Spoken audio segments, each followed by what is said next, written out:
জি, আসসালামু আলাইকুম। জেনেসিস এবং জেনেসিস পরিবারের সকল চিকিৎসক এবং শিক্ষার্থী ভাই বোনদেরকে আবারও সালাম ও শুভেচ্ছা। আমরা নিয়মিত আমাদের জেনেসিসের আয়োজন ডিভিশন লাইভ আড্ডায় আজকে তৃতীয় পর্ব বলা যায় মোটামুটি শেষ পর্যায়ে। আমরা রিয়াজ দানিশ ভাইয়ের সাথে থাকবো আজকে, সাথে আমাদের নতুন আরেকজন মেহমান আছেন, ডাক্তার এবিএম সাদিকুল্লাহ।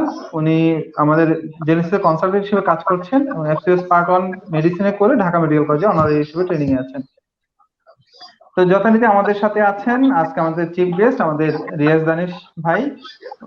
উনি এমআরসিপি ইউকে আর এফসিপিএস পার্ট 2 মেডিসিনে করেছেন এবং গ্যাস্ট্রোএন্টারোলজি ফেজ দিতে আছেন এবং সামনে ফেজ বি পরীক্ষা দিয়ে উনি গ্যাস্ট্রোএন্টারোলজিস্ট হয়ে যাবেন। ভাইয়ের সাথে আমরা এর আগে কথা বলেছিলাম মেডিসিনের পেপার 1, পেপার 2, পেপার 3 নিয়ে।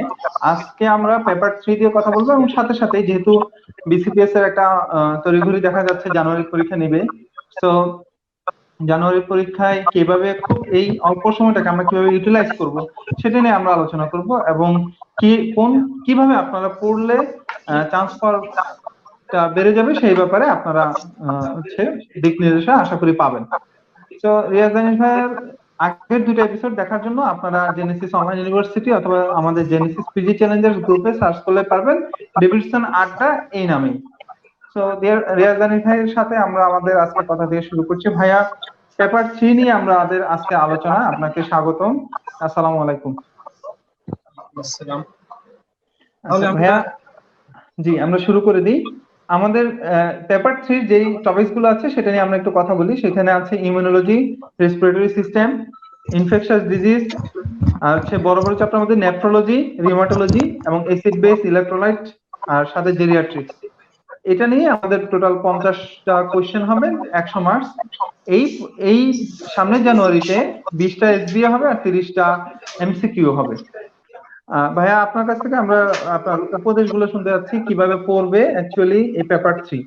আমরা ইমিউনোলজি নিয়ে কথা বলি। ইমিউনোলজি আপনার অনেক প্রিয় একটি সাবজেক্ট। ইমিউনোলজি একটি লেকচার আমরা সবাইকে দিয়েছিলাম, আপনার একটা লেকচার এবং ওপেন করেছিলাম আর কি, online university PG Challengers open করেছেন। তো ভাইয়া আপনার কাছে একটু শুনতে চাচ্ছি। জি, ইমিউনোলজি, তাহলে আমরা আমাদের পেপার 3 তে আমাদের একটা ইম্পর্টেন্ট টপিক হচ্ছে ইমিউনোলজি। এখান থেকে 5টার মতো কোশ্চেন আসে এবং এই 5টা কোশ্চেন গুলো মানে কারেক্ট করাটা খুবই ইজি আমার কাছে মনে হয়, কারণ কয়েকটা নির্দিষ্ট টপিক পড়লে আমার মনে হয় যে আমরা যারা পরীক্ষার্থী তারা এই কোশ্চেন গুলো আনসার করতে পারবে। এর ভিতরে ফার্স্ট যে জিনিসটা সেটা হচ্ছে ইমিউনিটি থেকে কোশ্চেন থাকে। মানে ইমিউনিটি বলতে অ্যাডাপটিভ ইমিউনিটি এবং অ্যাকোয়ার্ড ইমিউনিটি, এখানকার যে সেল গুলো কি কি সাইটোকাইন প্রডিউস হয় এখান থেকে একটা কোশ্চেন থাকে। সেকেন্ড যে কোশ্চেনটা থাকে ইউজুয়ালি এটা হচ্ছে একটা অটোইমিউন ডিজিজ রিলেটেড। আমাদের সময় আসছিল যে কোন autoimmune disease multi organ involve করে, এরকম কিছু অটোইমিউন ডিজিজ আছে একটা সিঙ্গেল অর্গানকে ইনভলভ করে, অথবা অটোইমিউন ডিজিজের আবার টাইপ গুলো আছে, বিশেষ করে on the basis of pathogenesis. এটা তাহলে একটা গেল অটোইমিউন ডিজিজ। আর থার্ড যে টপিকটা এটা হচ্ছে হাইপার সেন্সিটিভিটি। হাইপার সেন্সিটিভিটি থেকে কোশ্চেন অলমোস্ট প্রত্যেকবারই আসে, specially example type 1 hyper sensitivity, type 2 hyper sensitivity, type 3, type 4 এগুলোর এক্সাম্পল। এরপরে হলো যে হাইপার সেন্সিটিভিটির পরে অ্যামাইলয়েডোসিস।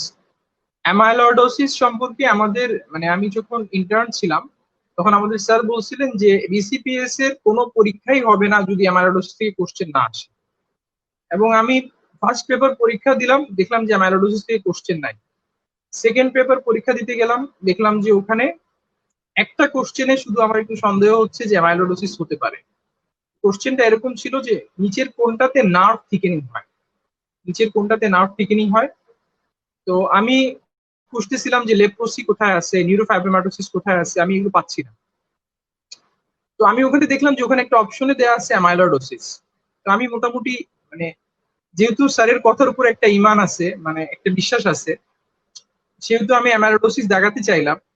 কিন্তু ভাবলাম যে যেহেতু একটু স্কোপ আছে, একজন পিছিয়ে থেকে জিজ্ঞেস করতেছিলেন যে আমার এক সিনিয়র ভাই, আমি ওনাকে চিনতাম না পরীক্ষা হলে যাওয়ার আগে, তো উনি বলতেছিলেন যে এটা আনসার কি হবে। তো আমি বললাম যে আমার কাছে তো মনে হচ্ছে অ্যামাইলয়েডোসিস, কারণ এরকম তো কোনো কোশ্চেন পাই নাই। পরে ওনার কথা শুনে আমি আরেকটা উত্তর দাগালাম। তো যথারীতি যথারীতি একটা কট খেয়ে গেলাম। সো এমআরসি এফসিপিএস এ একটা কোশ্চেন আপনি অ্যামাইলোডোসিস থেকে পাবেন। অ্যামাইলোডোসিস থেকে কিছু অ্যামাইলোডোসিস হচ্ছে প্রাইমারি অ্যামাইলোডোসিস, কিছু হচ্ছে সেকেন্ডারি অ্যামাইলোডোসিস। আচ্ছা, এরপরে হচ্ছে অ্যানজিওএডেমা। অ্যানজিওএডেমা একটা ইম্পর্টেন্ট টপিক। এখান থেকে কোশ্চেন, এখান থেকে সবসময় থাকে না, তবে অ্যানজিওএডেমা অথবা ক্রায়োগ্লোবিনেমিয়া এই দুইটা থেকে ওভারল্যাপ করে যে কোনো একটা কোশ্চেন পরীক্ষা থাকবে। আরেকটা ইম্পর্টেন্ট টপিক হচ্ছে ইমিউন ডেফিসিয়েন্সি।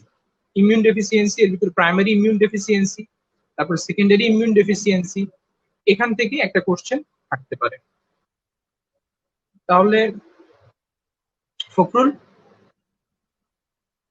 জি, আমাদের যেহেতু ইমিউনোলজি নিয়ে ভাইয়া কথা বলেছেন, আমরা মূলত ইমিউনোলজি এই টপিকস গুলো ভালো মতো পড়ে পরীক্ষা হলে যাব। এগুলো না পড়ে পরীক্ষা হলে আমরা কেউ যাব না। এখান থেকে আপনারা আশা করি 5টা কোয়েশ্চেন, টোটাল 10 মার্কস আপনারা কমন পাবেন। আমরা ছোট টপিকস গুলোতে এর আগেও বলেছি, পরীক্ষার হলে যাওয়ার আগে ছোট টপিকস গুলোকে গুরুত্ব দিয়ে যাবেন। বড়গুলো থেকে আপনার হয়তো কিছু কোয়েশ্চেন মিস হবে, কিন্তু ছোট টপিকস এর সবগুলো আপনারা আনসার করতে পারবেন। আর এছাড়া আমরা আজকে যে উদ্দেশ্যে আমাদের আজকে লাইভ আড্ডা 3, সেটার উদ্দেশ্য হচ্ছে আমাদের ডেভিডসন পার্ল ব্যাচ, এটা শুধুমাত্র ডেভিডসন কেন্দ্রিক পড়াশোনা করাই আমরা, সেটার আজকে একটা নতুন ব্যাচ চালু হলো, এবং সাথে সাথে আমাদের ক্রাশ মেডিসিন ব্যাচ কালকে থেকে চালু হবে। ক্রাশ মেডিসিন ব্যাচটা আপনারা আপনাদের সকলের জন্য উন্মুক্ত। সো ভাইয়া, আমরা রেসপিরেটরি সিস্টেম নিয়ে যদি একটু কথা বলতে চাই, ভাইয়া রেসপিরেটরি সিস্টেম নিয়ে আমাদেরকে একটু যদি ধারণা দিতেন। হ্যাঁ, রেসপিরেটরি সিস্টেম থেকে অলমোস্ট 10টা কোশ্চেন থাকে, অ্যারাউন্ড 10টার মতো কোশ্চেন থাকে এখান থেকে। এবং এখান থেকে একটা কোশ্চেন থাকে ইনভেস্টিগেশন রিলেটেড। ইনভেস্টিগেশন কিরকম, যে বিশেষ করে স্পাইরোমেট্রি, স্পাইরোমেট্রি থেকে একটা কোশ্চেন থাকে যে সিওপিডি তে স্পাইরোমেট্রি ফাইন্ডিং কি হবে, ফাইব্রোসিসে স্পাইরোমেট্রি ফাইন্ডিং কি হবে, অ্যাজমাতে স্পাইরোমেট্রি ফাইন্ডিং কি হবে, অথবা পালমোনারি হেমোরেজে স্পাইরোমেট্রি ফাইন্ডিং কি হবে। তাহলে এখান থেকে একটা কোশ্চেন আমরা মানে পরীক্ষায় আশা করি পাবো, স্পাইরোমেট্রি। সেকেন্ড যদি আমরা আসি যে রেসপিরেটরি ফেলিউর থেকে একটা কোশ্চেন প্রত্যেকবারই থাকে। এটা এক্সাম্পল হতে পারে type 1 respiratory failure, type 2 respiratory ফেলিউরের এক্সাম্পল, অথবা টাইপ 2 রেসপিরেটরি ফেলিউরের ক্লিনিক্যাল ফিচার হতে পারে, অথবা টাইপ 2 রেসপিরেটরি ফেলিউরের ক্ষেত্রে কার্বন ডাইঅক্সাইড রিটেনশনের কিছু ফিচার আছে, এখান থেকে কোশ্চেন একটা থাকে। থার্ড যদি আমি বলতে চাই, তাহলে রেসপিরেটরি ইনফেকশন গুলো, ইনফেকশনের ভিতরে মেইনলি হচ্ছে নিউমোনিয়া। নিউমোনিয়া থেকে আপনি মিনিমাম একটা দুইটা কোশ্চেনও থাকতে পারে। নিউমোনিয়ার কোশ্চেন দুইটা যদি থাকে তাহলে একটা কাউন্ট হবে ইনফেকশাস হিসেবে, কারণ নিউমোনিয়া করে হচ্ছে ইনফেকশাসের যে অর্গানিজম গুলো, এগুলোই নিউমোনিয়া করে। তাহলে নিউমোনিয়া থেকে কোশ্চেন কিরকম থাকতে পারে, যে নিউমোনিয়ার সবচেয়ে কমন অর্গানিজম কোনটা, একটা ইনফ্লুয়েঞ্জার পরে নিউমোনিয়া হয়েছে অর্গানিজম কোনটা হতে পারে, একটা হেলদি অ্যাডাল্টে নিউমোনিয়া হলো অর্গানিজম কোনটা, একটা প্যাশেন্টের নিউমোনিয়া সাথে জন্ডিস সাথে হাইপোনাট্রিয়ামিয়া অর্গানিজম কোনটা হবে, একটা প্যাশেন্টের নিউমোনিয়া সাথে ডায়রিয়া আবার সিএনএস ইনভলভমেন্ট অর্গানিজম কোনটা হবে, একটা প্যাশেন্ট অ্যালকোহলিক, এটা একবার এসবিএ তে আসছিল এফসিপিএস পার্ট 1 এ, যে একটা প্যাশেন্ট অ্যালকোহলিক তার নিউমোনিয়া হয়েছে অর্গানিজম কোনটা হবে। আরেকবার একটা কোশ্চেন আসছে যে একটা প্যাশেন্টের নিউমোনিয়া এবং তার হচ্ছে রাস্টি স্পুটাম, অর্গানিজম কোনটা হবে। মোটামুটি অর্গানিজম রিলেটেড একটা কোশ্চেন থাকে। নিউমোনিয়া থেকে সেকেন্ড যে টপিকটা ইম্পর্টেন্ট, সেটা হচ্ছে নিউমোনিয়ার যে সিভিয়ারিটির মার্কার কার্ভ 65। কার্ভ 65 থেকে কি কি প্যারামিটার গুলো থাকে, কার্ভ 65 ছাড়াও নিউমোনিয়ার সিভিয়ারিটির কিছু প্যারামিটার আছে, যেমন লিউকোসাইটোসিস, তারপরে হাইপোনাট্রিমিয়া, ব্যাকটেরিমিয়া। তাহলে এই সিভিয়ারিটির মার্কার গুলো থেকে একটা কোশ্চেন থাকতে পারে। নিউমোনিয়া থেকে মেইনলি এইটা। এরপরে হচ্ছে টিবি। টিবি থেকে মোটামুটি একটা কোশ্চেন থাকে। তো টিবি থেকে ইম্পর্টেন্ট হচ্ছে প্রাইমারি টিবি, সেকেন্ডারি টিবি, দুইটার ভিতরে ডিফারেন্স, এবং স্পেশালি লাং টিবি, পালমোনারি টিবির পরে অ্যান্টি টিবি যে ড্রাগ গুলো আছে, এই অ্যান্টি টিবি ড্রাগের অ্যাডভার্স ইফেক্টটা পরীক্ষার জন্য খুবই ইম্পর্টেন্ট। আরেকটা জিনিস ইম্পর্টেন্ট হচ্ছে যে এখানে যেটা ইম্পর্টেন্ট সেটা হলো যে কোন ড্রাগস গুলো নেফ্রোটক্সিসিটি বেশি করে, অথবা কোন ড্রাগস হেপাটোটক্সিসিটি বেশি করে, ড্রাগস থেকে এই জিনিসটা ইম্পর্টেন্ট। টিবি থেকে আরেকটা জিনিস ইম্পর্টেন্ট, যে টিবি কোন সাইটকে সবচেয়ে বেশি ইনভলভ করে, যেমন লাংস কে সবচেয়ে বেশি, এরপরে কোনটা। তো এরকম করে টিবি থেকে ইম্পর্টেন্ট হচ্ছে যে এটার clinical site of involvement, clinical feature, এটা ইম্পর্টেন্ট, এবং ড্রাগস এর অ্যাডভার্স ইফেক্ট, প্রাইমারি সেকেন্ডারি টিবির ডিফারেন্স, এটা হচ্ছে পরীক্ষার জন্য খুব ইম্পর্টেন্ট। এরপরে টিবির যে ইনভেস্টিগেশন গুলো, এগুলো ইম্পর্টেন্ট পরীক্ষার জন্য। তাহলে টিবি থেকে একটা হলো যে টিবির জিনিস হলো যে প্রাইমারি সেকেন্ডারি টিবির ডিফারেন্স, তারপরে অর্গান ইনভলভমেন্ট, অ্যান্টি টিবির অ্যাডভার্স ইফেক্ট, আরেকটা হলো টিবির ইনভেস্টিগেশন। ইনফেকশন থেকে আরেকটা হচ্ছে যে নিউমোনিয়া যখন সিভিয়ার হয়ে যায় তখন এখান থেকে অ্যাবসেস তৈরি হয়। আবার টিবি থেকে একটা কমপ্লিকেশন ডেভেলপ করে ব্রঙ্কিয়েকটেসিস। তাহলে ব্রঙ্কিয়েকটেসিস, লাং অ্যাবসেস, নিউমোনিয়া এবং টিবি, এই 4টা টপিক থেকে আপনি পরীক্ষার হলে ইজিলি 2টা কোশ্চেন পাবেন। তাহলে মোটামুটি আমরা এখান থেকে দেখলাম যে 3টা কোশ্চেন হলো, একটা হলো স্পাইরোমেট্রি রিলেটেড, একটা হলো 2টা হলো ইনফেকশন রিলেটেড। ফোর্থ যে টপিক থেকে কোশ্চেন থাকে সেটা হচ্ছে অবস্ট্রাকটিভ এয়ারওয়ে ডিজিজ। তো অবস্ট্রাকটিভ এয়ারওয়ে ডিজিজ এটা স্পাইরোমেট্রি হিসেবে থাকতে পারে, অথবা যে অ্যাজমার ক্লিনিক্যাল ফিচার, সিওপিডির ক্লিনিক্যাল ফিচার, এই রিলেটেড কোশ্চেন গুলো এখান থেকে থাকতে পারে। ঠিক আছে, তাহলে এই জিনিসটা হচ্ছে আমরা পরীক্ষার সময় এটা ফেস করতে পারি। সো এটা হচ্ছে মানে অবস্ট্রাকটিভ এয়ারওয়ে ডিজিজ থেকে। এরপরে যেটা ইম্পর্টেন্ট সেটা হচ্ছে টিউমার গুলো। এটা হচ্ছে লাংস টিউমার গুলো, বিশেষ করে লাংস টিউমারের ভিতরে যে কোন টিউমারটা সবচেয়ে কমন, কোন টিউমারটা নন স্মোকারদের বেশি হয়, কোন টিউমার স্মোকারদের বেশি হয়। টিউমার থেকে আরেকটা ইম্পর্টেন্ট টপিক যেটা প্রায় থাকে সেটা হচ্ছে প্যারানিওপ্লাস্টিক সিনড্রোম। এবং টিউমার থেকে অনেক সময় দেখা গেছে একটা কোশ্চেনই আসে, that is from the paraneoplastic syndrome. Okay, এরপরে হচ্ছে পালমোনারি এম্বোলিজম এবং পালমোনারি হাইপারটেনশন, অর্থাৎ pulmonary vascular disease. Pulmonary vascular disease থেকে একটা কোশ্চেন থাকে, can be embolism, it can be pulmonary hypertension. এরপরে একটা ইম্পর্টেন্ট টপিক হলো সিস্টিক ফাইব্রোসিস। এটা একটা জেনেটিক ডিজিজ, সিস্টিক ফাইব্রোসিস।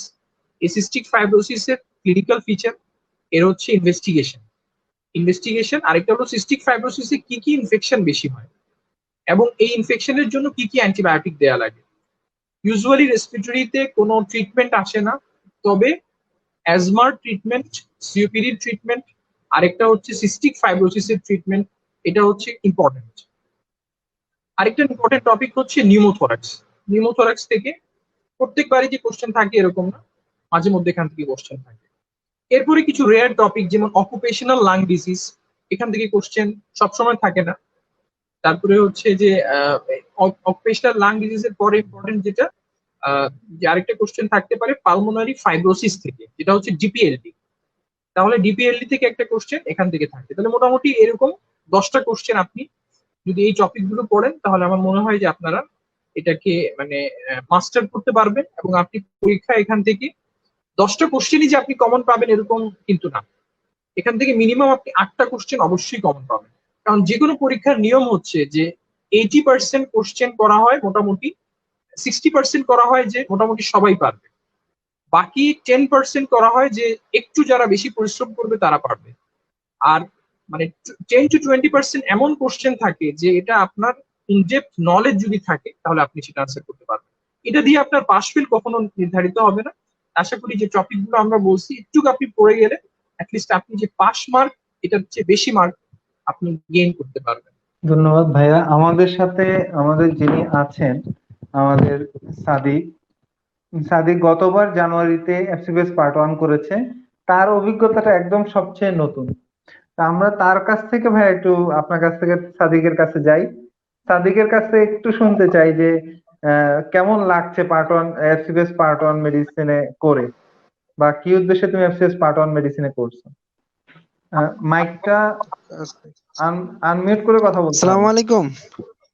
হ্যাঁ হ্যাঁ হ্যাঁ হ্যাঁ, ওয়ালাইকুম আসসালাম। আসসালামু আলাইকুম, জি, শোনা যাচ্ছে এবার ভাই? বলো তোমার এক্সপেরিয়েন্সটা একটু বলো। আর হ্যাঁ হ্যাঁ হ্যাঁ, শোনা যাচ্ছে। আচ্ছা, ধন্যবাদ ফখরুল হাসান ভাই এবং দানিশ ভাইয়াকে আমাদের এই ডেভিডসন প্রার্থীর ইয়ারটা আমাকে সুযোগ করে দেওয়ার জন্য। আসলে আমি অগাস্ট থেকে ক্লাস শুরু করেছিলাম জেনেসিসে, তারপর জানুয়ারিতে পরীক্ষা দেই। জানুয়ারিতে পরীক্ষা দেওয়ার পরে আলহামদুলিল্লাহ আমি পার্ট 1 পরীক্ষায় উত্তীর্ণ হই। আচ্ছা, আমি জাস্ট কয়েকটা জিনিস বলবো এখানে।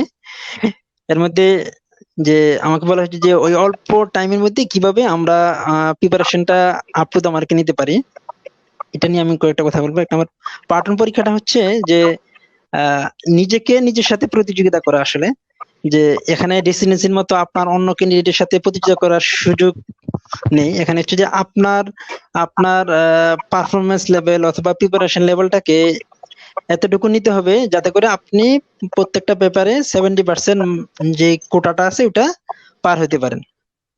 এই জন্য দেখা যাচ্ছে আপনার আর প্রতিদিনের পরীক্ষায় আহ, তারপর হচ্ছে ক্লাস টেস্টে আপনার মার্ক দেখে আপনি মোটামুটি আপনার অবস্থাটা বুঝতে পারবেন যে আপনি কোন লেভেলে আছেন, আপনার কতটুকু এফোর্ট দিতে হবে সামনের দিকে আহ, আপনার ইমপ্রুভমেন্ট বাড়ানোর জন্য।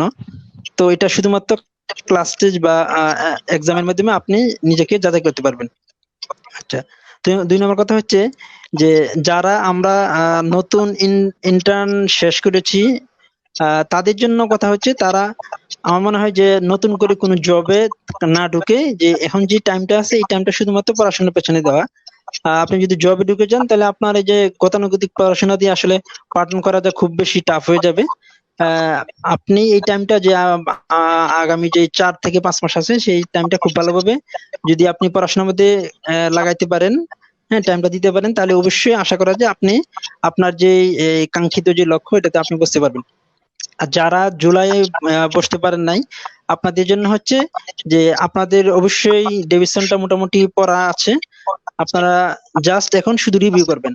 মিস্টার দানিশ ভাই অনেক সুন্দর আলোচনা করছে প্রত্যেকটা টপিকস ওয়াইজ কি কি পড়তে হবে না পড়তে হবে, এগুলো আপনারা ফলো করেন।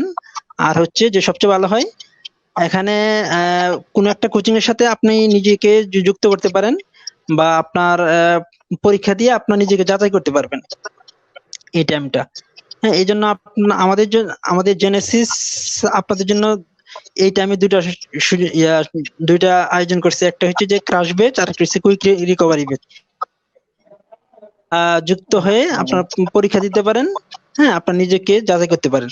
যেহেতু আপনার ডিভিশন পড়া আছে, যারা মানে জুলাই পরীক্ষা দিতে পারেননি তারা আমার মনে হয় যে তাদের জন্য এটা একটা খুব ভালো একটা প্ল্যাটফর্ম হতে পারে। আর 3 নম্বর কথা হচ্ছে যে আমাদের ডাক্তারদের একটা সমস্যা হচ্ছে যে আমাদেরকে পেছন থেকে হ্যামারিং না করলে আমরা আসলে পড়াশোনা করি না। আসলে আমাদের মানে মেডিকেলের যেই কারিকুলাম গুলো এইভাবে তৈরি করা যে আমাদের আইটেম দিতে হয়, কার্ড দিতে হয়, তারপর দেখা যাচ্ছে টার্ম পরীক্ষা দিয়ে আমাদেরকে যে প্রফে বসতে হয়, দেখা যাচ্ছে আমাদেরকে প্রতিনিয়ত একটা হ্যামারিং এর মধ্যে থাকলে বা প্রেসারে থাকলে আমরা পড়াশোনা করতে পারি। তো এই প্রেসারটা আপনাকে তৈরি করে দিবে আপনি কোন একটা কোচিং এ যদি আপনি যুক্ত থাকেন। দেখা যাচ্ছে এখানে যে কোনো ভালো একটা কোচিং এ আপনি যুক্ত থাকতে পারলে আপনাদের হচ্ছে পড়াটা অনেক বেশি কনসাস হবে এবং কম্প্রিহেন্সিভ পড়াশোনাটা হবে।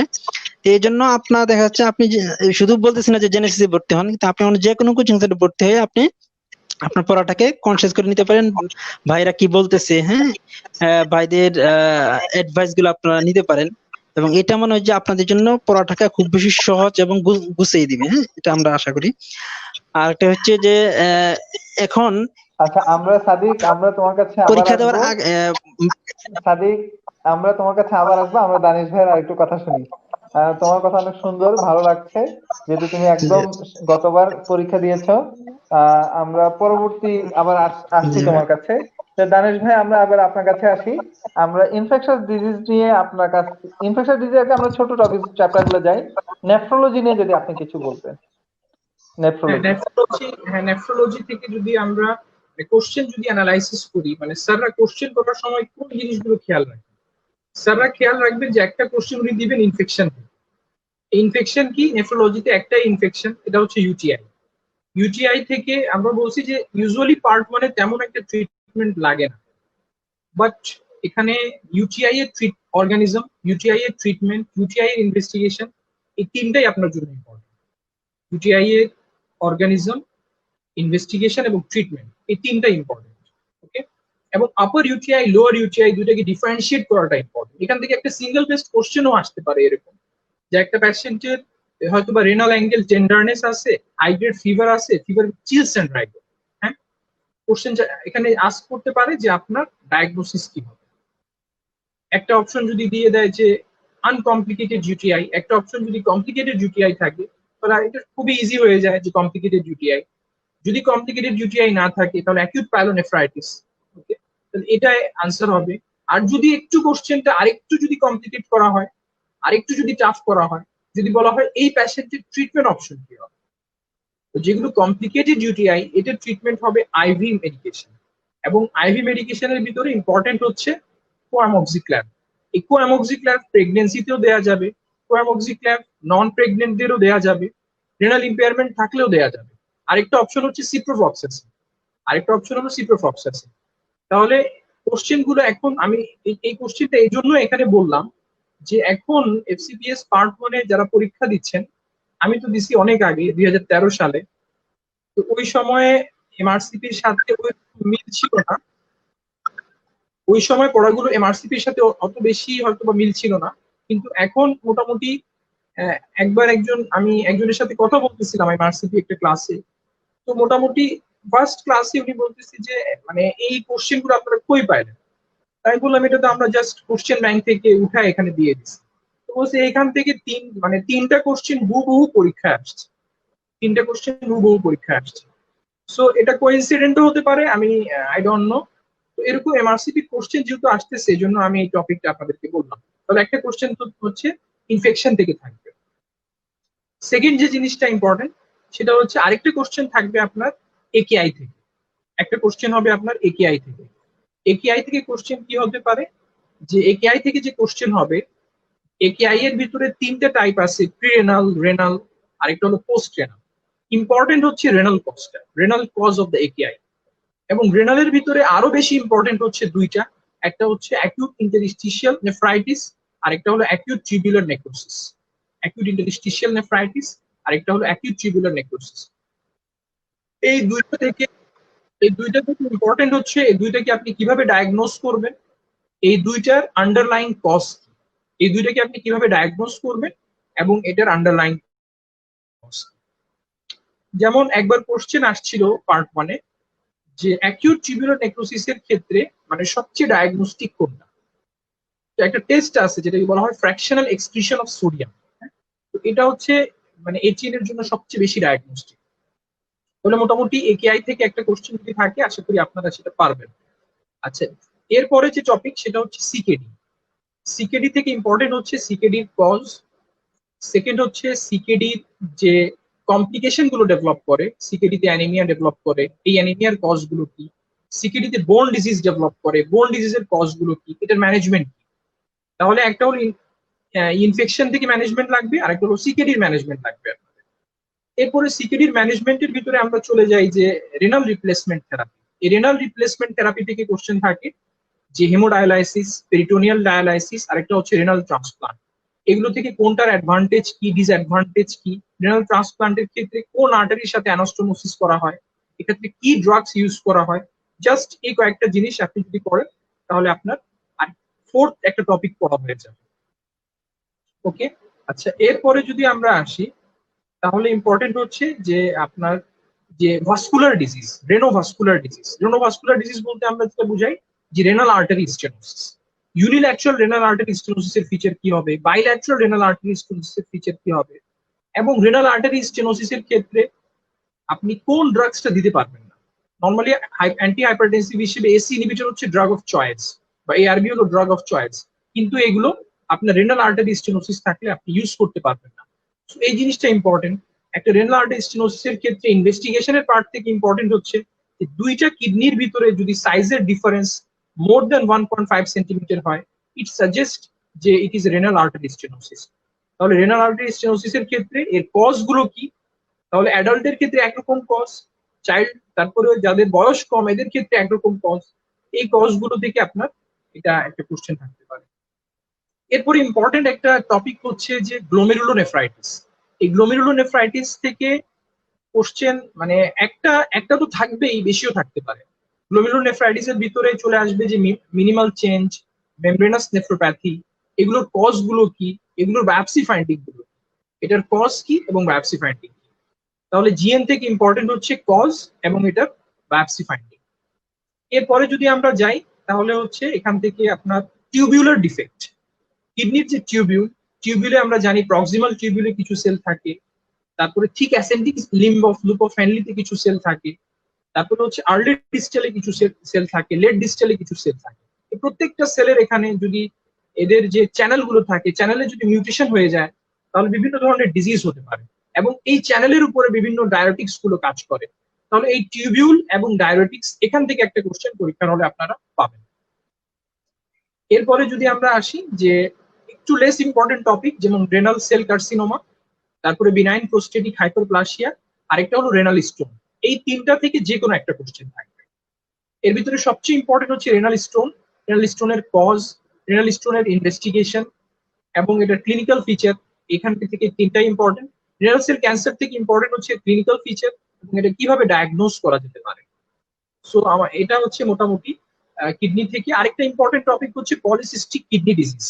এই পলিসিস্টিক কিডনি ডিজিজ এখান থেকে একটা কোশ্চেন থাকতে পারে। তাহলে এটা হচ্ছে মোটামুটি 8টা কোশ্চেনের একটা ডিস্ট্রিবিউশন।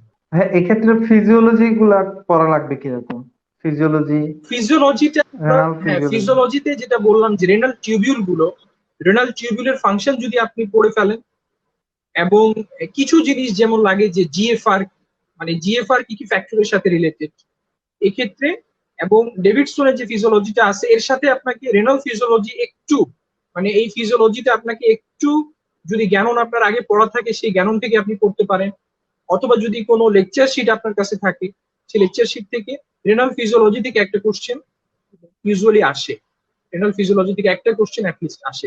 ঠিক আছে ভাইয়া, ভাইয়া অসংখ্য ধন্যবাদ আপনাকে। আপনারও ব্যস্ততা আছে, তারা আছে। আমরা এর পরবর্তীতে রিমাটোলজি নিয়ে একটু কথা বলবো। রিমাটোলজি থেকে 8টি কোশ্চেন আসে, দ্যাটস মিন 16 মার্কসের একটা কোশ্চেন আসে। তো রিমাটোলজি নিয়ে যদি আপনি আজকে কিছু মানে বলতেন। পেপার 3 তে যে টপিক গুলো আছে এর ভিতরে রিউমাটোলজি আর একটা হলো নেফ্রোলজি। এই দুইটা হচ্ছে মোটামুটি ম্যাথের মতো। ম্যাথের মতো কেন? যে মোটামুটি আপনি কয়েকটা জিনিস যদি মিলে যায় তাহলে এটা ডায়াগনোসিস আপনি করতে পারবেন। সো এই দুইটা হচ্ছে ম্যাথের মতো। ম্যাথ মানে হচ্ছে যে যারা ম্যাথ পছন্দ করেন, মানে তাদের জন্য এটা খুবই এনজয়েবল একটা টপিক। সো বিশেষ করে আমি যদি বলি এখান থেকে কোশ্চেন, তাহলে বিশেষ করে আপনার রিউমাটোলজি থেকে একটা কোশ্চেন থাকে যে অটো অ্যান্টিবডি গুলো। রিউমাটোলজিতে যে অটো অ্যান্টিবডি গুলো আছে, ANA anti smooth muscle antibody, anti double stranded DNA antibody, তারপরে হচ্ছে যে anti Jo antibody, anti Ro antibody, anti La antibody. তো এগুলো থেকে, এই অ্যান্টিবডি থেকে একটা কোশ্চেন থাকে।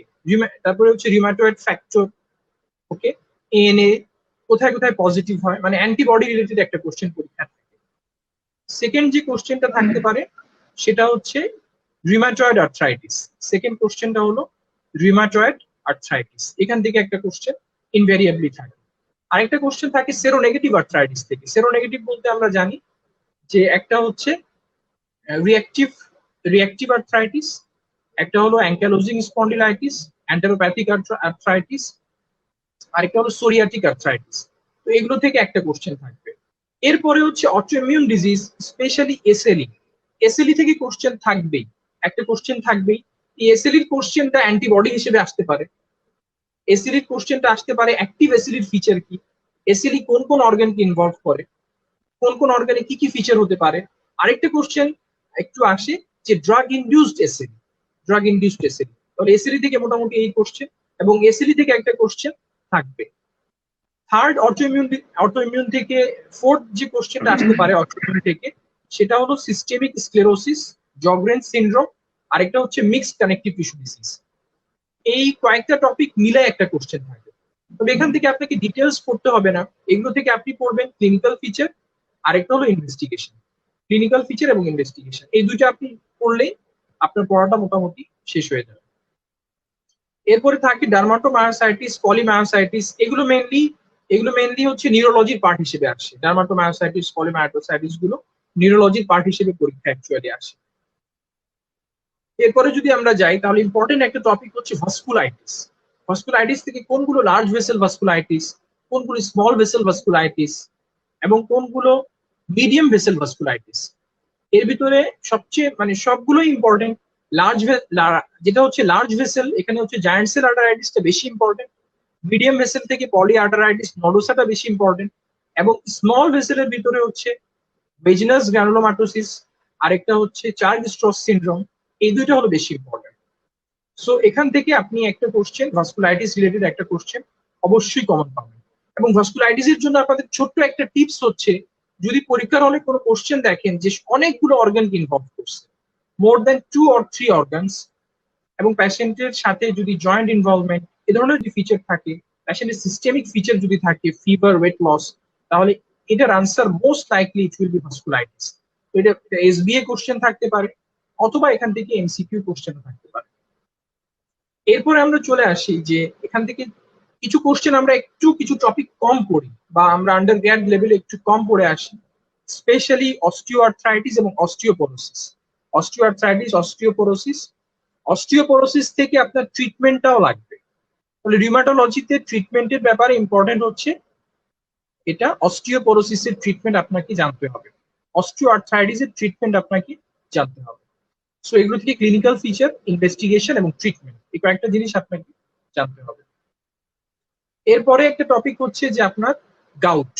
গাউট থেকে গাউটের কজ গুলো কি, এবং গাউটের ক্ষেত্রে কোন প্যাশেন্টদেরকে ইউরেট লোয়ারিং এজেন্ট দিতে হবে, এটার একটা ইন্ডিকেশন।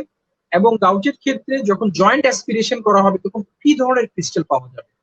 দুই ধরনের ক্রিস্টাল হতে পারে, গাউটের ক্ষেত্রে একরকম, সিডো গাউটের ক্ষেত্রে একরকম। এগুলো থেকে একটা এসবিএ কোশ্চেন চলে আসতে পারে আপনাদের। সো এটা হলো গাউট। আরেকটা হচ্ছে যে আপনার মানে সেপটিক আর্থ্রাইটিস, এটা একটু লেস ইম্পর্টেন্ট, তবে এটার অর্গানিজম কি এটারও ট্রিটমেন্টটা ইম্পর্টেন্ট পরীক্ষার জন্য। আরেকটা হচ্ছে regional pain syndrome, specially low back pain. Low back পেনের রেড ফ্ল্যাগ সাইন গুলো, লো ব্যাক পেন থেকে ইম্পর্টেন্ট হচ্ছে এর রেড ফ্ল্যাগ সাইন গুলো। আমার মনে হয় এটা এটা আমাদের মানে রিউমাটোলজিটাকে পুরোপুরি কভার করবে। আপনারা যদি টপিক গুলোকে পড়ে যেতে পারে, এটা মোটামুটি আপনাদের রিউমাটোলজিটাকে কভার করবে। এছাড়া ডিএমআরডি থেকে ইউজুয়ালি একটা কোশ্চেন অনেক সময় আসে, ডিএমআরডি গুলো, ডিএমআরডি গুলো, জি, ডিএমআরডি গুলো যদি কেউ পরে সেক্ষেত্রে ডিএমআরডি থেকে অবশ্যই একটা কোশ্চেন আসে, যে সাইড ইফেক্টস কোথায় কোনটা দিব, প্রেগনেন্সিতে কোনটা দিব, ব্রেস্ট ফিডিং এ কোনটা দিব, এই রিলেটেড একটা কোশ্চেন সবসময় ডিএমআরডি থেকে আসে। তো ভাই আমরা মোটামুটি সবগুলোই শেষ করলাম। আমরা জেরিয়াট্রিক্স থেকে একটা মাত্র কোশ্চেন, সেটা একটা যে চার্ট আছে সেই জেরিয়াট্রিক্স এর চার্টটা পড়লে ইউজুয়ালি ওখান থেকেই কমন পড়ে। Acid base electrolyte, that's mean যেটা ক্লিনিক্যাল বায়োকেমিস্ট্রি যে চ্যাপ্টারটা, সেই চ্যাপ্টার নিয়ে একটু যদি বলেন। হ্যাঁ, জেরিয়াট্রিকে, হ্যাঁ তুমি ঠিকই বলছো, জেরিয়াট্রিকে একটা বক্স আছে 32.2, মানে একটা এই ফিগার আছে 32.2, এখান থেকেই ম্যাক্সিমাম কোশ্চেনটা আসে। আরেকটা হচ্ছে ইউরিনারি ইনকন্টিনেন্সের একটা বক্স আছে, ফিগার আছে 32, ওটাও 32.2, ওখান থেকেও কোশ্চেন থাকে। আরেকটা হচ্ছে ফল, তাহলে জেরিয়াট্রিক থেকে আপনারা ফল, আরেকটা হচ্ছে ফিজিওলজিক্যাল কি চেঞ্জ হয়, আরেকটা হলো ইউরিনারি ইনকন্টিনেন্স। এই তিনটা জিনিস পড়লে আপনি অবশ্যই একটা কোশ্চেন এখান থেকে কমন পেয়ে যাবেন। এবং তিনটা টপিক পড়তে সর্বোচ্চ 20 মিনিট লাগে, সর্বোচ্চ 20 মিনিট, এবং একটা কোশ্চেন আপনি পাবেন, এটা শিওর, শিওর এটা যে আপনি পেয়ে যাবেন। আচ্ছা, এরপরে যেটা ইলেকট্রোলাইট থেকে ইম্পর্টেন্ট, ইলেকট্রোলাইট থেকে সবচেয়ে ইম্পর্টেন্ট হচ্ছে হাইপোক্যালেমিয়া এবং হাইপারক্যালেমিয়া। এখান থেকে দুইটা কোশ্চেনও থাকতে পারে, একটা কোশ্চেনও থাকতে পারে। ইম্পর্টেন্ট হলো যে হাইপোক্যালেমিয়ার ক্ষেত্রে কজগুলো কি, হাইপারক্যালেমিয়ার ক্ষেত্রে কজগুলো কি, এবং হাইপারক্যালেমিয়ার ক্ষেত্রে ট্রিটমেন্টটাও ইম্পর্টেন্ট। হাইপারক্যালেমিয়ার যে ট্রিটমেন্টটা আছে এটা ইম্পর্টেন্ট। আর হাইপোন্যাট্রেমিয়া থেকে ইম্পর্টেন্ট হচ্ছে হাইপোন্যাট্রেমিয়ার কজগুলো, স্পেশালি স্পেশালি ইম্পর্টেন্ট হচ্ছে syndrome of inappropriate ADH secretion, এটার কজটা, মানে এটা এই টপিকটা খুব ইম্পর্টেন্ট হাইপোন্যাট্রেমিয়া থেকে যদি আমরা বলি অ্যাজ এ হোল হাইপোন্যাট্রেমিয়ার কজ। আর সেকেন্ড হচ্ছে syndrome of inappropriate ADH secretion. এরপরে কিছু আনইউজুয়াল কোশ্চেন মাঝে মধ্যে আসে, যেমন হাইপোম্যাগনেসিমিয়ার কজ, হাইপোম্যাগনেসিমিয়ার ক্লিনিক্যাল ফিচার। তো এই জিনিসটাও আমরা বাদ দিব না। আর কিছু কোশ্চেন থাকতে পারে, যেমন হাইপোক্যালসেমিয়া, হাইপার ক্যালসেমিয়ার কজ। এই হাইপোক্যালসেমিয়া, হাইপার ক্যালসেমিয়া এটা রিউমাটোলজি হিসেবেও আসতে পারে, এটা আপনার এখান থেকেও আসতে পারে, অথবা এন্ডোক্রাইনের পার্ট হিসেবেও থাকতে পারে। সো হাইপার ক্যালসেমিয়া, হাইপোক্যালসেমিয়া থেকে কোশ্চেন থাকবেই, must. It could be from the electrolyte or it could be from the endocrine part also. So এটা হচ্ছে ইলেকট্রোলাইট। অ্যাসিড বেস থেকে যেটা আসে, মেটাবলিক অ্যাসিডোসিস, এটা পরীক্ষাতে আসবেই। মেটাবলিক অ্যাসিডোসিস প্রত্যেকবার আসে, স্পেশালি অ্যানায়ন গ্যাপ নর্মাল হলে কজ কি হবে, বেশি হলে কজ কি হবে। আরেকটা অ্যাসিডোসিস থেকে ইম্পর্টেন্ট হচ্ছে রেনাল টিউবুলার অ্যাসিডোসিস। এই রেনাল টিউবুলার অ্যাসিডোসিসের কজ গুলো এবং এর প্যাথোফিজিওলজি, তারপরে টাইপ 1 এবং টাইপ 2 রেনাল টিউবুলার অ্যাসিডোসিস কিভাবে ডিফারেন্সিয়েট করা যায় এটা ইম্পর্টেন্ট। ফলে মোটামুটি যদি আপনারা এই কয়েকটা জিনিস যদি একটু হাইলাইট করতে পারেন, আমার মনে হয় যে এই ওয়াটার ব্যালেন্স এবং এই ইলেকট্রোলাইট ইমব্যালেন্সের যে কোশ্চেনটা এটা আপনারা ইজিলি পরীক্ষায় কারেক্ট করতে পারবেন। ঠিক আছে ভাই, এক্ষেত্রে ডিসলিপিডিমিয়া, হাইপারলিউমিনেট, হাইপারট্রাইগ্লিসারিডেমিয়া এইখানে তো এই টপিকসটা আছে, এটা একটু পড়ে নিতে হ্যাঁ, হবে। হ্যাঁ, যে মেটাবলিক, বক্সটা হ্যাঁ মেটাবলিক পার্ট, ঠিক আছে। মেটাবলিক ব্যাপার। জি ভাইয়া, আমাদের সাথে সাদিক আছে, আমরা একটু সাদিকের কথা শুনতে চাই। আহ, আপনার সাথে আমরা ইনফেকশন নিয়ে আরেকটু পরে কথা বলছি আর কি ভাইয়া। সময় তো আছে আপনার, ইনশাল্লাহ 8টার মধ্যে আমরা শেষ করে দিব। সাদিক, আমার কথা শুনতে পাচ্ছ? হ্যালো সাদিক, শুনতে পাচ্ছেন? হ্যালো সাদিক। ঠিক আছে ভাইয়া, তাহলে আপনি আহ, আমাদের আমাদের নেটওয়ার্ক ডিস্টার্ব করতেছে ওর। তাহলে আপনি আমাদেরকে ইনফেকশন ডিজিজ নিয়ে যদি কিছু বলেন। ইনফেকশাস ডিজিজ, এটা এখান থেকে 15টা কোশ্চেন এবং এটা মোটেও কম না। সো এই জিনিসটাকে মানে আমরা একটু মানে আন্ডার গ্রাজুয়েট লেভেলে একটু কম গুরুত্ব দিয়ে পড়ছি আমরা সবাই, মানে কেউই বুকে হাত রেখে বলতে পারবো না এটা আমরা ভালো করে পড়ছি, তাই না? সো এটা আমাদেরকে এই ল্যাকিংসটাকে কভার করতে হবে। এই কোশ্চেন গুলো, এটা ইনফেকশাস ডিজিজের যে কোশ্চেন, এটা ডেভিডসনের মোটামুটি 4টা চ্যাপ্টারকে কভার করে। একটা হচ্ছে ইনফেকশাস এর প্রিন্সিপালস গুলো, যেখানে ইম্পর্টেন্ট হচ্ছে যে কি কি অর্গানিজম, মানে মাইক্রোবায়োলজিক্যাল কিছু কোশ্চেন থাকে যে কোন অর্গানিজম কি স্টেন নেয়, কোন অর্গানিজম কোন মিডিয়াতে কালচার করা যেতে পারে, তাহলে এই ধরনের একটা কোশ্চেন থাকে। তারপরে এখান থেকে অ্যান্টিবায়োটিকের কোশ্চেন থাকে, বিশেষ করে অ্যান্টিবায়োটিকের মেকানিজম অফ অ্যাকশন, অ্যান্টিবায়োটিকের রেজিস্ট্যান্স কিভাবে ডেভেলপ করে, এগুলো থেকে একটা কোশ্চেন থাকে। এরপরে আমরা সরাসরি চলে যাব ডিজিজ গুলোতে। ডিজিজের ভিতরে ইম্পর্টেন্ট হচ্ছে ব্যাকটেরিয়াল ডিজিজ, ডিজিজের ভিতরে ইম্পর্টেন্ট হলো ভাইরাল ডিজিজ, তারপরে হচ্ছে প্রোটোজোয়াল ডিজিজ, তারপরে হেলমিনথিক ডিজিজ, এরপরে হচ্ছে ফাঙ্গাল ইনফেকশন।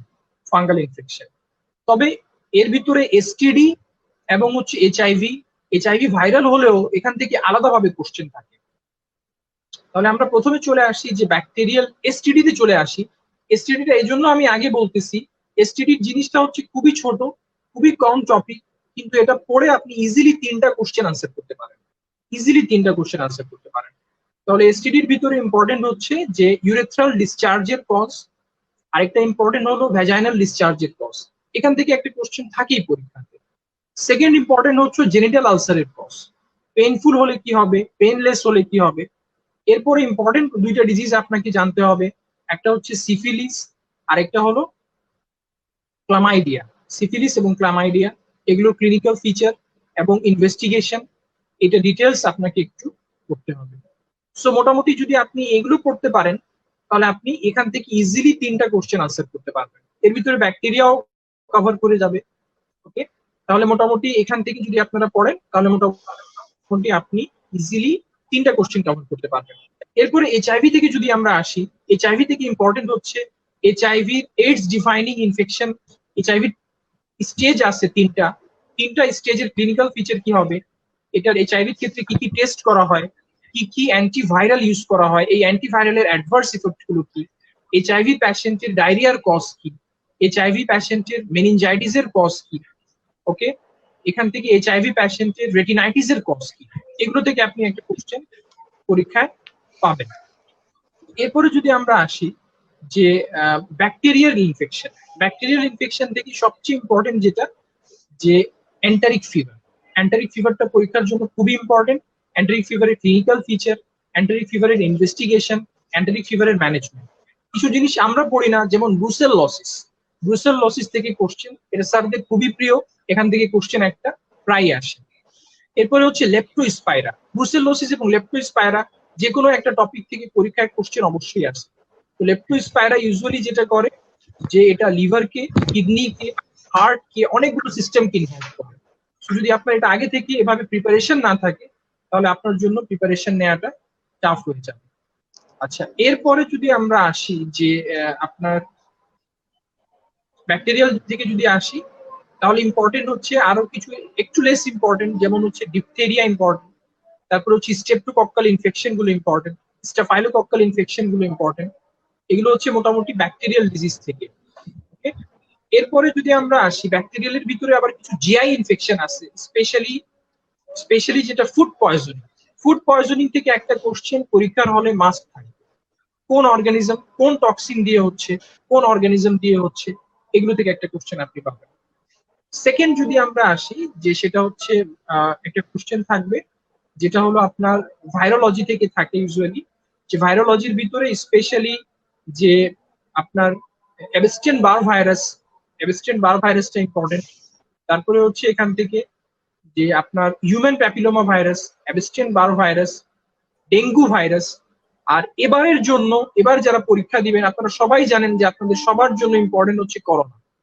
করোনা থেকে যদি আপনি, মানে এটা একটা আরএনএ ভাইরাস, এটা একটা ক্যাপসুলেটেড ভাইরাস, এটা হচ্ছে অ্যাঞ্জিওটেনসিন কনভার্টিং এনজাইম টাইপ 2 রিসেপ্টরের সাথে বাইন্ড করে, এটা হিমোগ্লোবিনের বিটা চেনের সাথে বাইন্ড করে, এবং এটা বডিতে একটা সাইটোকাইন স্টর্ম তৈরি করে।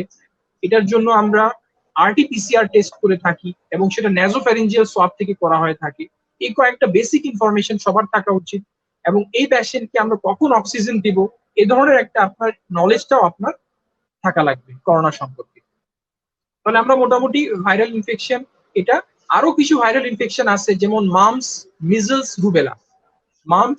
রুবেলা, এগুলো থেকে একটা কোশ্চেন থাকে। এরপরে যদি আমরা আসি যে প্রোটোজোয়ার ভিতরে সবচেয়ে ইম্পর্টেন্ট হচ্ছে অ্যান্টামিবা, এরপরে হচ্ছে জিয়ার্ডিয়া, এরপরে ট্রাইকোমোনিয়াসিস, অ্যান্টামিবা, জিয়ার্ডিয়া।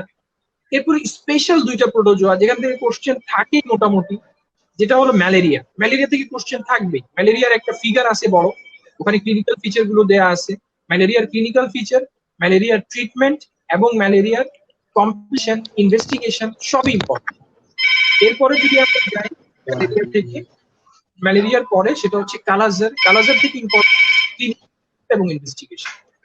কালাজার থেকে ইম্পর্টেন্ট হচ্ছে ক্লিনিক্যাল ফিচার, এবং সেকেন্ড ইম্পর্টেন্ট হলো যে এটার ইনভেস্টিগেশন। এরপরে যদি আমরা চিন্তা করি প্রোটোজোয়ার পরে, তাহলে ইম্পর্টেন্ট হচ্ছে হেলমিনথিক ডিজিজ। হেলমিনথের ভিতরে বিশেষ করে এন্টেরোবিয়াস ভার্মিকুলারিস, অ্যাসকারিস লাম্ব্রিকয়েডিস, স্ট্রঙ্গিলয়েডস, এগুলো থেকে কোশ্চেন, অ্যাঙ্কাইলোস্টোমা ডিউরেনালি, এগুলো থেকে কোশ্চেন থাকে। আরেকটা হচ্ছে ফাইলেরিয়াসিস, এগুলো হচ্ছে পরীক্ষার জন্য বেশি ইম্পর্টেন্ট। আর ফাঙ্গাল ইনফেকশনের ভিতরে এরকম থাকে যে what are the systemic fungal infection, what are the superficial fungal infection, এগুলো থেকে কোশ্চেন থাকে, এবং কি কি ফাঙ্গাল ইনফেকশন নেইলে এফেক্ট করে। সো এগুলো থেকে কোশ্চেন আপনি একটা এখান থেকে কমন পাবেন। তো মোটামুটি ইনফেকশাস ডিজিজ থেকে এই কোশ্চেন গুলোই বেশি থাকে। আর প্যারাসাইটোলজি থেকে আরেকটা ইম্পর্টেন্ট হচ্ছে ইনফেক্টিভ ফর্ম গুলো ইম্পর্টেন্ট। প্যারাসাইটোলজি থেকে ইনফেক্টিভ ফর্ম গুলো, সবগুলোর ইনফেক্টিভ ফর্ম কোনটা এবং কোনটার ডেফিনিট হোস্ট এবং হচ্ছে রিজার্ভার, এগুলো হচ্ছে ইম্পর্টেন্ট। ডেফিনিট হোস্ট এবং রিজার্ভার, এটা হচ্ছে প্যারাসাইটোলজি থেকে ইম্পর্টেন্ট। তো আশা করি যে মানে যতটুক বলতে পারছি আসলে সবকিছু within the short time cover করাটা পুরোপুরি সিলেবাস, হয়তো বা একটা দুইটা টপিক বাদ যেতে পারে। তো মোস্ট অফ দ্য থিং যেটা ইনফেকশন ডিজিজ ছিল এটা আমরা এখানে ডিসকাস করতে পারছি। একটা জিনিস মনে হয় যে বলি নাই, সেটা হচ্ছে লেপ্রোসিটাও কিন্তু পরীক্ষার জন্য ইম্পর্টেন্ট, স্পেশালি যেটা হচ্ছে পসিব্যাসিলারি, মাল্টিব্যাসিলারি। তারপরে হচ্ছে বর্ডার লাইন টিউবারকুলয়েড লেপ্রোসি, লেপ্টোমাটাস লেপ্রোসির ভিতরে একটা ডিফারেন্স আছে, এটা পরীক্ষার জন্য খুব ইম্পর্টেন্ট। তো আমার মনে হয় যে এই টপিকগুলো আপনারা যদি পড়তে পারেন এবং যদি আরেকটু গাইডলাইন আপনারা এর সাথে যদি পেয়ে যান, তাহলে আপনাদের পরীক্ষাটা ভালো হবে। এবং আপনারা প্রিপারেশন নেওয়ার সময় নিজেরা কিছু, মানে এসবি এর জন্য প্রিপারেশনটা আপনারা বেশি নেবেন। এসবিএ যদি আপনার ভালো হয়ে যায়, ওই কোশ্চেন গুলো আপনি যদি 5টার ভিতরে সব ট্রু দাগান, তাহলে মানে এটা আপনার 3টা অবশ্যই রাইট হবে। কিন্তু এসবিএ আপনি আসলে এটা আপনাকে মানে জেনেই পাস করতে হবে। আর যেগুলো ট্রু ফলস, ওটা যদি আপনি 5টাও ট্রুর জায়গায় চলে আসেন, আপনার তো ওখানে 3টা অবশ্যই কারেক্ট হবে, এখানে কোনো নেগেটিভ মার্কিং নেই। So you should focus more on the SBA, এবং বাকি পরবর্তী গাইডলাইন আশা করি আপনারা পেয়ে যাবেন সামনে। Thank you. জি ভাইয়া, থ্যাংক ইউ আপনাকে। আর প্রিন্সিপালস অফ ইনফেকশাস ডিজিজ থেকে আমাদের যে ড্রাগস গুলো আছে, অ্যান্টিফাঙ্গাল ড্রাগস, অ্যান্টিবায়োটিক্স, এগুলা রিলেটেড পড়াশোনাটা একটু করতে হবে সবারই। এবং এটা অনেক বড় চ্যাপ্টার, খুব সংক্ষেপে আসলে পড়ানো যায়, তবে এটার জন্য একটু গাইডলাইন দরকার যে কোন জিনিসটা আপনার পড়তে হবে প্রিন্সিপালস অফ ইনফেকশাস ডিজিজের। আর ভাইয়া যেটা বললেন এসবিএ, আমরা জেনেসিস, এটা সকলের জন্য এটা খুবই সুসংবাদ যে জেনেসিস একটা এসবিএ বই বের করছে, যেটা এই মাসের 20 তারিখের মধ্যে সবার হাতে চলে যাবে ইনশাল্লাহ। আমরা আমাদের ডাক্তারদের জন্য জেনেসিস যেহেতু সবসময় ডাক্তার বান্ধব, তো এই প্রোগ্রামের মধ্যে আমরা এটা ঘোষণা দিতে পারি যে আগামী 20 থেকে 20 তারিখ বা 22 তারিখের মধ্যেই এই বইটা সবার হাতে ইনশাল্লাহ চলে যাবে। এই বইয়ের একটা আলাদা বৈশিষ্ট্য হয় আপনাকে বলি, আপনি হয়তো দেখছেন কাজ করার সময়, যে এটা প্রত্যেকটা এসবি এর এক্সপ্লানেশনটা থাকবে যে কেন এটা ট্রু হলো, এবং ম্যাক্সিমাম ক্ষেত্রে আর বাকিগুলো কেন ট্রু না সেটা নিয়েও আমরা আমাদের এসবিএ টাতে আলোচনা করেছি। তো এসবিএ বইটাতে আলোচনা করেছি, এক্সপ্লানেশন দিয়ে দিয়েছি। জাস্ট বইটা কিছুটা এমআরসিপির পাস্ট মেডিসিন আর পাস্ট টেস্ট বড় বড় বইগুলো স্টাইলে আমরা ফলো করেছি, যে বাংলাদেশের এফসিপিএস এর স্ট্যান্ডার্ডটাকে দেখে আমরা ফলো করেছি বাইরের বইগুলোকে। তো এক্ষেত্রে বাংলাদেশে এটা হয়তো আশা করি একটা ইউনিক বই হবে।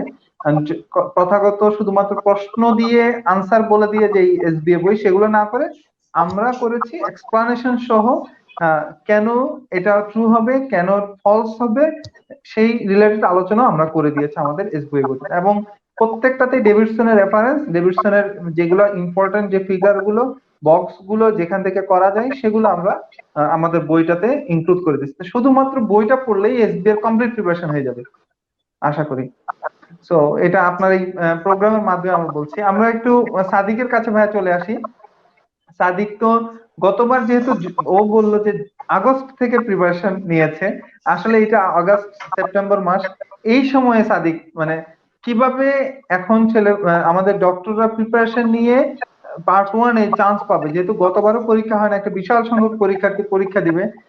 বিসিবিএস এর পরীক্ষার ক্ষেত্রে কোনো সিক্রেট আছে কিনা, যে সিক্রেট দিয়ে খুব সহজেই চান্স পাইতে পারবে এখন? ধন্যবাদ।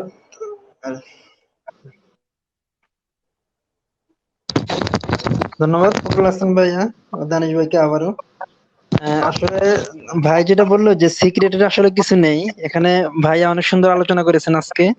যে আমার মনে হচ্ছে যে আমি আবার এফসিএস পার্ট ওয়ান পরীক্ষা দিই, ভাইয়ের এই আলোচনা শুনে আমার মনে হচ্ছে যে আসলে সত্যি কথা যেটা আমি অগাস্ট থেকে শুরু করেছিলাম। আর জেনেসিসের প্রত্যেকটা ক্লাসে আমি আসলে জেনেসিসে কোচিং করেছি, জেনেসিসের প্রত্যেকটা ক্লাসে প্রত্যেকটা ক্লাস টেস্ট আমি সবগুলো করার চেষ্টা করি, দুই একটা বাদে ম্যাক্সিমাম ক্লাস টেস্ট এবং মক টেস্ট গুলোতে আমি অংশগ্রহণ করেছি এবং আলহামদুলিল্লাহ পাশ করেছি সবগুলোতেই। সর্বশেষ হচ্ছে দানিশ ভাইয়ের কাছে, দানিশ ভাইয়ের সান্নিধ্যে আসার সুযোগ হয়েছিল, ভাইয়ের একটা ক্লাস করেছিলাম। ভাই অত্যন্ত ভালো ক্লাস না, এটা বলার অপেক্ষা রাখে না। লাস্টে ভাইয়ের কিছু সাজেশন নেওয়া হয়েছিল, বিশেষ করে ইনফেকশন ডিজিজের, কারণ 15 মার্ক থাকে এখান থেকে। তো ইনফেকশন ডিজিজ ভাই খুব ভালো করে ব্রিফলি একটা আলোচনা করেছিল, খুব অনেক কিছু কমেন্ট করেছিল এখান থেকে। ভাইকে জন্য আবার ধন্যবাদ জানাই আমি এই প্ল্যাটফর্ম থেকে। একটা জিনিস হচ্ছে যে আজকে যে থার্ড পার্টের আলোচনাটা হচ্ছে এখানে, মানে থার্ড পেপারের, দেখা যাচ্ছে পরপর 3 দিন পরীক্ষা দেওয়ার পরে দেখা যাচ্ছে আর মানে সবাই মানে এক্সস্টেড হয়ে যায়, আর পড়ার আসলে খুব বেশি মানে এনার্জি থাকে না লাস্টের দিন এসে। পরপর 3 দিন পরীক্ষা হয়তো, তো আমরা লাস্টের দিন এসে দেখা যাচ্ছে আমি একটা জিনিস বলি, সেটা হচ্ছে ইনফ্যাক্ট যদি প্রথম থেকে শুরু করেন তাহলে আমার মনে হয় যে শেষই হবে না এটা। হ্যাঁ, শেষ করে মানে পরীক্ষার হলে যাওয়ার মতো। তা আমার যে ছোট ছোট যে টপিক গুলো আছে, যেমন তার চেয়ে মানে ইনফেকশন থেকে যে ছোট গুলো আছে, যেমন রিউমেটোলজি, নেফ্রোলজি, তারপরে রেসপিরেটরি পার্টটা, এগুলা মনে হয় যে একটু আগে পড়ে তারপরে হচ্ছে ইনফেকশন ধরা মনে হয় আমার জন্য, আমার কাছে মনে হচ্ছে একটু মানে প্রিপারেশনের জন্য সুবিধা হবে আর কি। সবার উদ্দেশ্যে বলা এটা। আর কারো অন্য কোনো প্ল্যান থাকতে পারে, তবে আমার কাছে এটা মনে হয় যে পরীক্ষার আগের দিনের কথাটা এটা। আর আগে থেকেই প্রার্থীর প্রিপারেশন একটু ভালো করে নিয়ে রাখা উচিত, কারণ টাইম পাওয়া যাবে না। কারণ একদিন শুধুমাত্র আপনি রাত্রে পরে এই পুরো সবগুলো শেষ করে ফেলবেন, এটা আসলে কল্পনা করা যায় না। আরেকটা জিনিস বলতে চাই, সেটা হচ্ছে যে এসবি এর ব্যাপারটা, ভাই অলরেডি এসবি এর ব্যাপারে গুরুত্ব সম্পর্কে বলেছেন। এসবি এর আসলে মানে পার্ট ওয়ান পরীক্ষা পাশ করতে হলে এসবি এর ভালো করতে হবে, এর কোনো বিকল্প নেই। সত্যি কথা হচ্ছে সেটা হচ্ছে যে আপনি যদি 20টার মধ্যে 15টা কারেক্ট করতে পারেন, তাহলে আশা করা যায় আপনি অনেক আগে যাবেন। আর এমসিকিউ থেকে আপনি যে ভাই বললো যে আপনি যদি 5টা ট্রু জায়গায় আসেন, তাহলে আপনার দেখা যাচ্ছে এখান থেকে আপনি 60% মার্ক পেয়ে যাবেন। তো এসবি এর ব্যাপারটা দেখা যাচ্ছে আপনি মুখস্থ দাগালেন, আপনি না জেনে দাগানো, এখানে আপনার মানে যদিও নেগেটিভ মার্কিং নাই কিন্তু আপনি পাশ করে আসতে পারবেন না মনে হয়। তো এসবি এর ব্যাপারে অনেক বেশি গুরুত্ব দিতে হবে।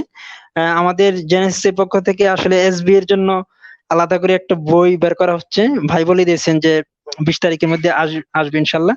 আমরা আশা করি এই বইটা যদি সবাই, আমি এই বইয়ের সাথে কাজের সাথে যুক্ত ছিলাম, ভাই আমাকে সুযোগ দিয়েছে কাজ করার জন্য।